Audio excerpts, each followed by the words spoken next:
The rule of show business is if it's the first week of my album release and you are saying either my name or my album title, you're helping. Taylor Swift's rollout for The Life of a Showgirl has reached biblical levels of greed.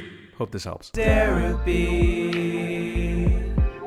Taylor Swift says if we talk about her or her album in any way this week, it helps. So I'm here to do my part. We're hating. Just trying to figure out how many different variants and versions of this album there are that have been released just in the past 3 or 4 days. It's got my stomach hurting. What if I told you that there were 30 versions of this album and counting? I know that there's going to be at least a few people that are coping incredibly hard and they're going to be like, all artists do this.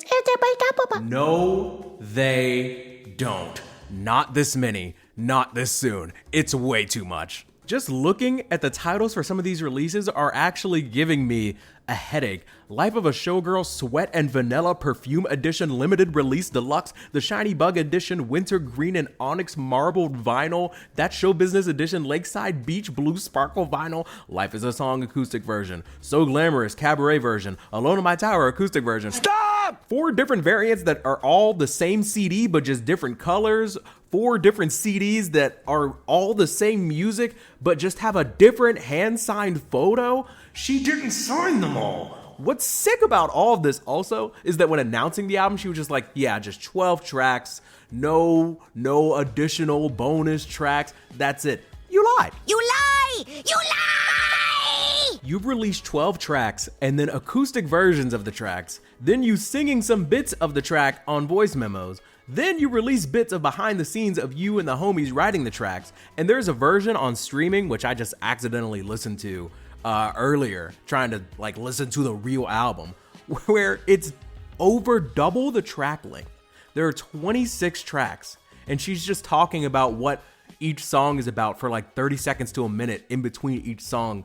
And I'm gonna lie, it's awesome. This is what it sounds like between tracks. So the song is called Actually Romantic. It's about finding out that you're in somebody's head rent-free. And instead of you being like, wow, they're a hater, you're like, no, it's actually romantic. Lols. Anyways, here's the song. Give me money. That track by track version is so lazy too. It feels soulless. If it weren't for the ums and and stutters and pauses, which I at least have the decency to have myself or my editor cut out of this highly professional show. If it wasn't for the occasional stutters and pauses, you would think that you're actually listening to a bot or somebody that's just doing a Taylor Swift impression. It's 40 seconds of talking in between each track. You couldn't just write down a quick little blurb. And the intro and outro where she introduces the track by track version and then says thanks for listening at the end legit feels like AI. We'll talk more about that later though. She's trying to save money. I feel like in general, just selling dozens of the same thing with notes here and different colored CDs there and one with a poster and one with a sweater and one that smells like a dirty football and one that feels like a spilled latte. It's just excessive. It's egregious and it's shameless. And me personally, I wouldn't be able to sleep. I couldn't sleep! There are so many different slimy and weird things that were happening upon the album's release as well. Rolling Stone literally released a 5-star review of the album less than a minute after it was released, and Taylor Swift reposted it on her Twitter and Instagram. And I don't know what's worse. If Taylor Swift did it herself, which is a ridiculous thing to do, to have people be looking at a 5-star review before they even get to listen to the music, or her team literally waiting to hit a button to launch a 5-star review out into the stratosphere before anybody gets to listen to a second of it. Either way, y'all are weird. The iTunes Twitter account hadn't tweeted in 5 years, and somebody from Taylor Swift's team hacked into that thing to do nothing but promote the new album. I kid you not, go look it up. The last tweet was from July 10th of 2019, and they pull back up in 2025. Sorry, 6-year dormant Twitter account. They pop back up September 10th, and they're like, please go listen to Taylor Swift, please. And they've tweeted about nothing but Taylor Swift for a month. It just feels like the rollout is more about getting to the money over getting to the heart of the art, I've never been more confident that someone in their team spent far more time on the sales than the songs.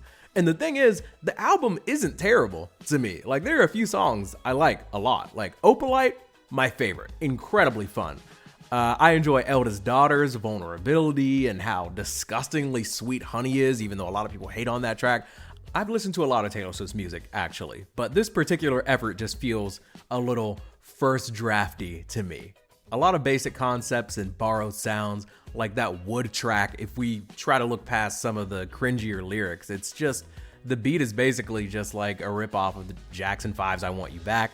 The Life of a Showgirl, the title track, is literally just Jonas Brothers cool. Taylor singing about wishing she kissed a boy in high school in one track. It's like, dude, I cannot hear you sing about high school anymore. I'm sorry. Also on Wish List, she's talking about like having a basic suburban life. Like, buddy, I'm pretty sure you stay on that jet. You're not like us. The album is fine. I just wish I didn't have to try and ignore so much of the peripheral shenanigans to enjoy the music. And speaking of shenanigans, streets are saying that T-Swizzle's team is out here using generative AI in some promotional videos. Gross. You have like a virtually unlimited budget. I just think there's no excuse for that. And to be fair, this could have been someone on her team and maybe she had no knowledge of it, but still, Taylor, pal, you're obviously very creative and talented. You just gotta rein it in here. Like, I don't hate Swayler Tift, but I think that she just feels this pressure to maintain relevancy, which is why we're getting another album after she just released a 30-song double album last year. But she also has this pressure to be the best and stay at the top, which is why we're scheduling 5-star review drops 9 seconds after the album releases. We're reactivating dead Twitter accounts. We're dropping 30 versions of the same tracks and dropping songs that are making the diehards miss midnights, which is just unacceptable. Well, she is the anti-hero. If you're a Swifter and you're jumping for joy over The Life of a Showgirl, The Crowd is Your King edition, summertime spritz pink shimmer vinyl Target exclusive, then okay, I don't get it, but you know, go crazy. Go crazy. Go stupid. Go stupid. It's your bread. But from the outside looking in, I just want to let y'all know that it's starting to get a little crazy. It's starting to look really weird. Have some standards, you know? Just because The Life of a Showgirl, the Tiny Bubbles and Champagne Edition, red lipstick and lace transparent vinyl exist doesn't mean that it needs to be in your home. She has enough money. That's all I have for you all today. If you are a Swiffer Wet Jet and you love the new album, by all means, let me know what your favorite tracks are. Let me know how you feel about the track-to-track version, because I found it to be like not very eye-opening for me. I was just like, man, this sounds incredibly lazy. If you're a non-Swiftie, please let me know if an artist rollout has ever annoyed you or perturbed you the way that this Taylor Swift rollout has bothered me. By all means, I'd love to hear more about it. Love you, mean it, spread the bread, Like the video. and enjoy the outro. By Call Me On Cue.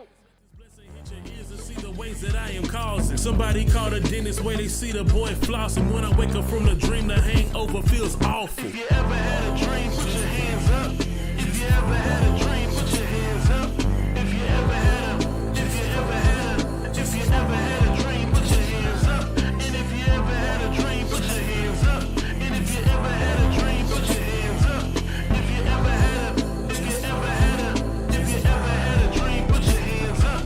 Multi-million-dollar deals trying to siphon my appeal. Keep it scrolling like a real Houston baby, keep it trill. Taxes hit me for a meal, paper without of the frills. Wasting money on my honey, get a chain and buy a grill. Buy a car and go to record speed before I argue.